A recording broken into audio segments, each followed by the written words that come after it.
flashback pada pemilu-pemilu sebelumnya, terutama 2014 dan 2019 kita ketahui itu hanya ada 2 kandidat yang maju sebagai kandidat ya pada saat itu. Dan kemudian saat pesta demokrasi ini berlangsung justru menimbulkan polarisasi yang sangat tajam. Masyarakat sipil itu terbawa arus informasi yang tidak valid atau tidak relevan dengan kondisi politik mereka. Misalnya mereka tersebar dengan isu SARA, isu hoax, politik identitas, dan lain sebagainya.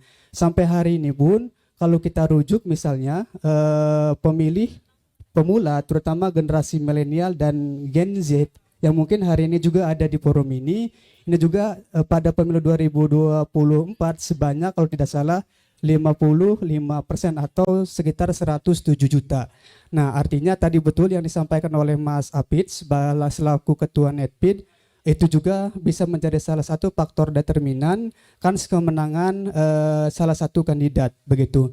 Nah, oleh karena itu di tengah populasi pemilih pemula yang generasi milenial dengan generasi Z ini di sekitar 55%, saya rasa perlu ada literasi politik dari dari para pemangku kebijakan, karena tadi yang saya sampaikan di awal, masyarakat sipil terutama kaum pemuda ini juga kan terdoktrin ataupun ada paham yang masuk ke mereka dengan informasi yang tidak valid.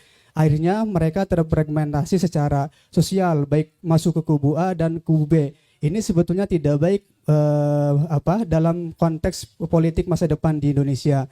Nah, terus kemudian bagaimana respon Anda semua yang ada di depan sebagai pemantik diskusi, membuat konfigurasi politik di tanah air ini, terutama unsur pemuda ini bisa mencerna informasi-informasi yang yang memperhatikan demokrasi prosedural gitu ya. Dan kemudian juga tadi Mas dari Kata Rakyat kalau tidak salah menyebutkan perkembangan dinasti politik, bukan hanya di kenapa kemudian muncul perkembangan dinasti politik di tanah air, salah satunya tadi Mas menyebutkan juga di Jepang dan di Filipina pun juga sama, termasuk di Indonesia. Kenapa itu terjadi?